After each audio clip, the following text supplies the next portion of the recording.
কেন্দ্ৰীয় গৃহ মন্ত্ৰালয়ে যোৱা 1 ছেপ্টেম্বৰ তাৰিখে ইমিগ্ৰেশ্যন এণ্ড ফৰেনাৰ্ছ এক্ট 2025 অধীনত এটা অৰ্ডাৰ তেওঁলোকে ইছ্যু কৰিছে, যি অধিসূচনাৰ যোগেদি তেওঁলোকে বহুখিনি নাগৰিকক, যিসমূহ নাগৰিক অমুছলমান নাগৰিক, বাংলাদেশ, পাকিস্তান আৰু আফগানিস্তানৰ পৰা অহা বিভিন্ন ধৰণৰ যিসমূহ অমুছলমান নাগৰিক, হিন্দু, শিখ, খ্ৰীষ্টিয়ান, পাৰ্চী, এই সকলো লোককে 2024 চনৰ 31 ডিচেম্বৰলৈকে তেওঁলোকে ভাৰতবৰ্ষলৈ আহি ইয়াত তেওঁলোকে শেল্টাৰ লোৱাত তেওঁলোকে গোটেই প্ৰক্ৰিয়াটোক আগবঢ়াই নিব খুজিছে। আৰু ইয়াৰ যোগেদি গোটেই প্ৰক্ৰিয়াটোৱে ভাৰতবৰ্ষৰ যিখন পূৰ্বৰ কা আইন তেওঁলোকে আনিছিল আৰু এই কাৰ বিৰোধিতা অসমৰ সৰ্বস্তৰৰ জনসাধাৰণে কৰিছিল, আৰু এই শেহতীয়া যিটো নিৰ্দেশনা, এই নিৰ্দেশনাই অসমৰ জনসাধাৰণৰ আবেগ অনুভূতিক হত্যা কৰিছে।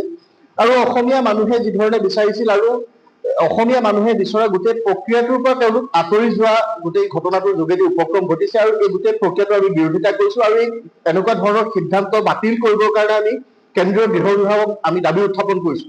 তাৰ লগে লগে সদৌ অসম ছাত্ৰ সন্থাই আমি স্পষ্টভাৱে ক'ব বিচাৰো যে অসম তথা উত্তৰ পূৰ্বাঞ্চলৰ 4খন ৰাজ্যত কা প্ৰযোজ্য হোৱা নাই। ষষ্ঠ অনুসূচীৰ অধীনত থকা বহুকেইখন ৰাজ্যৰ অধিক শতাংশ স্থানতে কা প্ৰযোজ্য হোৱা নাই। অসমৰো 8খন জিলাত কা প্ৰযোজ্য হোৱা নাই, 27খন জিলাত কা প্ৰযোজ্য কৰিব বিচাৰিছে। আৰু অসমৰ গোটেই প্ৰক্ৰিয়াটো সুকীয়া। অসমত বিদেশী চিনাক্তকৰণৰ গোটেই বৰ্ষটো হৈছে 1971 চন। অসমে 20 বছৰৰ অবৈধ বিদেশী বোজা বহন কৰিছে। অবৈধ বিদেশী বোজা বহন কৰা অসমৰ ক্ষেত্ৰত গোটেই বিষয়টো সুকীয়াভাৱে লোৱাৰ পৰিৱৰ্তে এনেকুৱা ধৰণৰ নটিফিকেশ্যন, এনেকুৱা ধৰণৰ অৰ্ডাৰৰ যোগেদি অসমক পুনৰ মাহিৰৰ দৃষ্টিৰে চোৱা হৈছে।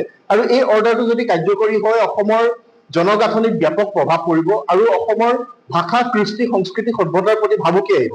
আমি কা বিৰোধ কৰিছিলো আৰু সদৌ অসম ছাত্ৰ সন্থাই আমি এক সত্যাগ্ৰহৰ কাৰ্যসূচী ইতিমধ্যে ঘোষণা কৰি ৰাখিছো। তাৰ অনুসৰি অহা কালিলৈ পুৱা 6 বজাৰ পৰা বিয়লি 5 বজালৈ আমাৰ 11 ঘণ্টীয়া অনশন হ'ব। অসম চুক্তিৰ ৰূপায়ণ, অসমৰ পৰা মৌলবাদী জেহাদী শক্তি উৎখাত, অসম চুক্তিৰ ৰূপায়ণৰ কা আওতাৰ পৰা অসমক বাহিৰ কৰি ৰখা, আৰু এই এটা দীঘলীয়া সত্যাগ্ৰহৰ কাৰ্যসূচীৰ যোগেদি আমি কা বাতিলৰ দাবী পুনৰবাৰ উত্থাপন কৰি আছো। আৰু কা সন্দৰ্ভত সদৌ অসম ছাত্ৰ সন্থাই ইতিমধ্যে মহামান্য উচ্চতম ন্যায়ালয়ৰ আমি দ্বাৰস্থ হৈছো।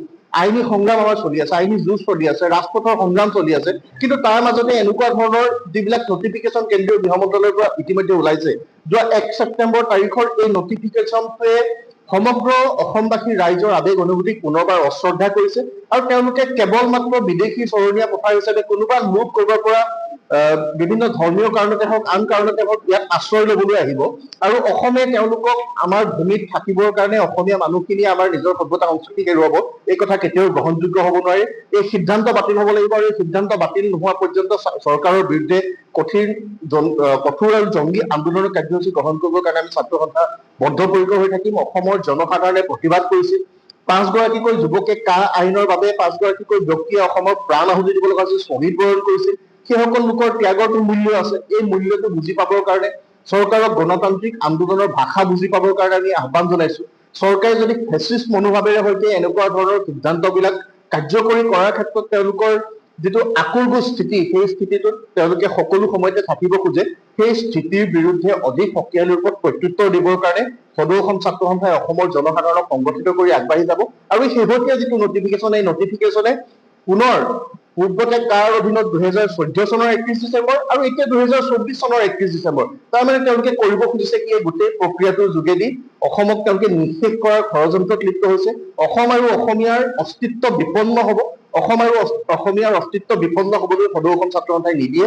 এই ক্ষেত্ৰত সদৌ অসম ছাত্ৰ সন্থাই আহিব লগা দিনত প্ৰবল প্ৰতিৰোধ আমি গঢ়ি তুলিবৰ কাৰণে আমি বদ্ধপৰিকৰ, আৰু এই প্ৰতিৰোধ গঢ়ি তোলা হ'ব।